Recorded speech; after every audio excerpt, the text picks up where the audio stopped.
అయితే మోడీ హయాంలో అవినీతి లేదు ఇవన్నీ చెప్తుంది పిఎం కేర్ ఫండ్స్ ఇవన్నీ. ఓకే, ఆర్టికల్ 370 రద్దుతో కాశ్మీర్లో శాంతి ఏర్పడింది అని చెప్తున్నారు. అదేం చెప్తుంది, గ్రాక్ 3 ఏం చెప్తుందంటే 2018లో 417 యొక్క హింసాత్మక సంఘటనలు జరిగితే 2022లో 229 జరిగినాయి.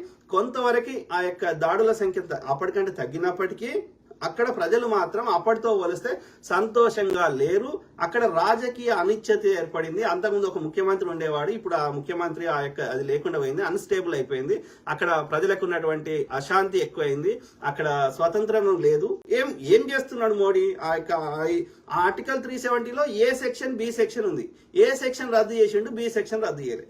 అప్పుడు నెహ్రూ గారి టైంలో ఆర్టికల్ 370 పెట్టకపోతే అసలు ఆ యొక్క కాశ్మీర్ అనేది ఇలా భారతదేశంలోనే ఉండేది కాదు. ఆ ఆర్టికల్ 370 పెట్టినప్పుడు కాశ్మీర్ అనేది భారతదేశంలో భూభాగం కాదు. అర్థమైందా?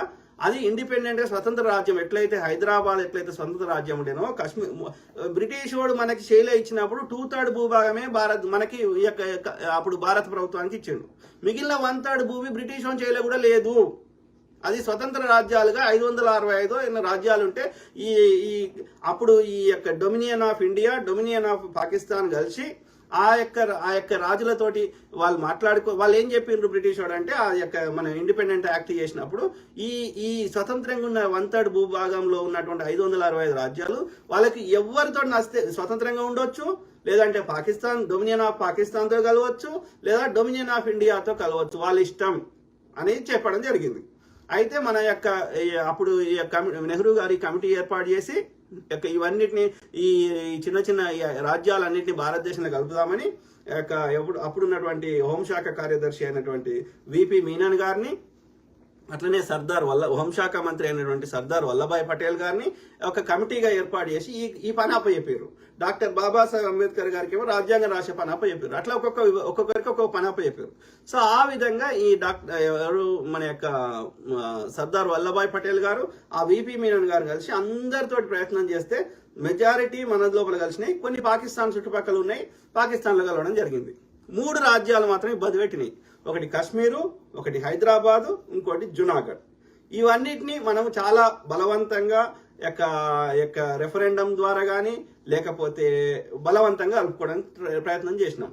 అయితే హైదరాబాద్ స్టోరీ అందరూ తెలిసిందే, అది సాయుధ పోరాటం తర్వాత అదంతా మనం హైదరాబాద్ ఎట్లా కలుపుకున్నాం మిలిటరీ పోలీస్ చర్య ద్వారా. జునాగఢ్ అనేది ఒక రెఫరెండం అనేది అక్కడ ప్రజలు ఏం కోరుకుంటున్నారు అనే దాన్ని బట్టి కలుపుకోవడం జరిగింది.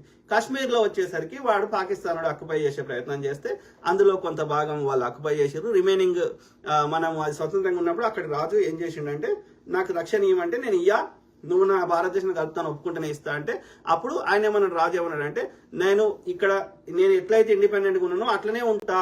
ఇప్పటికీ మీరు పాకిస్తాన్ ఆక్రమించినటువంటి ఆ భూభాగం గిల్గిట్ బాలిస్తాన్ ఆజాదీ కాశ్మీర్ అంటారు. ఆ ఆజాదీ కాశ్మీర్ ఇప్పటికీ స్వతంత్రంగానే ఉంది. పాకిస్తాన్ గవర్నమెంట్కి వాళ్ళు రిపోర్ట్ చేస్తారు తప్ప ఇప్పటికీ స్వతంత్రంగానే ఉంది. అది దానికి సపరేట్ గా ప్రైమ్ మినిస్టర్ ఉంటాడు. అది పాకిస్తాన్ గవర్నమెంట్ వాళ్ళకి రక్షణ మాత్రం కొన్ని విభాగాలకి ఉంటాయి. విదేశాంగ విభాగము, ఆ యొక్క రక్షణ విభాగము, ఏమంటారు ఎక్స్టర్నల్ అఫేర్స్, ఈ 3 విభాగాలు తప్ప మిగిలిందంతా ఇవాళ మనకు ఆర్టికల్ 370 ఎట్లయితే అంటున్నామో అట్లాంటిది ఇప్పటికీ ఉండేది. స్వయం ప్రతిపత్తి ఆజాదీ కాశ్మీర్ అంటారు. మనమేమో పిఓకే అంటాం, పాక్ ఆక్యుపైడ్ కాశ్మీర్ అంటాం, వాళ్ళేమో ఆజాదీ కాశ్మీర్ అంటారు. ఓకే, సో అట్లనే మనం కూడా ఆ కండిషన్స్ ఒప్పుకుంటేనే ఆ రాజు భారతదేశంలో కలుపుతా అన్నాడు. కాబట్టి ఆర్టికల్ 370 పెట్టకపోతే ఆ రాజు మనతో కలపకపోతే అది వివాదాస్పదంగా ఉంటుండే, లేదంటే ఆ పాకిస్తాన్ మొత్తం ఆక్యుపై చేస్తుండే. కాబట్టి పొద్దుగాలేస్తే బురద తల్లుతా అమాయక ప్రజలకి ఏ విషయం మీద అవగాహన లేని ప్రజల్ని పొద్దుగాలేస్తే తప్పుదో పట్టిస్తా వాట్సాప్ యూనివర్సిటీ గోధి మీడియా ద్వారా అంటే, అందులో ఏం చేసిండు, ఆ అందులో ఉన్నాయి మొత్తం తీసేయలేదు. ఆ ఆర్టికల్ 370 ఏ ఉంది, బి ఉంది. ఏ తీసేసింది, ఎందుకు తీసిండు అంటే, అక్కడ భూమి ఎవడైనా కొనుక్కోవచ్చు అంటే అదాని అంబానీలు కొనుక్కుంటారు. ఎందుకు కొనుక్కుంటారు? ఆడ ఉన్న ఖనిజాలు కొట్టేయాలి అంటే. వీడు వచ్చింది ఎందుకోసం, వీడిని తెప్పించింది అదాని అంబానీలు. మొత్తం దేశ సంపద ఏడున్నా, ఛత్తీస్గఢ్ అడవులలో ఉన్నా, కాశ్మీర్లు ఉన్నా వాళ్ళకి అప్పచెప్పాలి. ఎందుకు అప్పచెప్పాలి? వాళ్ళకి అప్పచెప్తలేడు, బయటకు కనిపించేది వాళ్ళ పేరు మీద వీడు దోసుకుంటున్నాడు. మోడీలు దోసుకుంటున్నారు. అందుకే వాడు మోడీ చోర్ హై అంటే వీనికి మనసు పడతలేదు. చౌకీదార్ చోరే అంటే కోర్టుల ద్వారా తీర్పు ఇప్పిస్తాడు. అంటే యూఆర్ అబ్యూజింగ్, అది ఏమంటారు, నీ అధికారాన్ని దుర్వినియోగం చేస్తున్నావు. సిబిఐ, ఈడీ, ఈవీఎంలు, ఎలక్షన్ కమిషన్ ఆఫ్ ఇండియా, కోర్టులు, వీటన్నిటిని అబ్యూజ్ చేస్తున్నావు అందరు నోరు మూపించడానికి.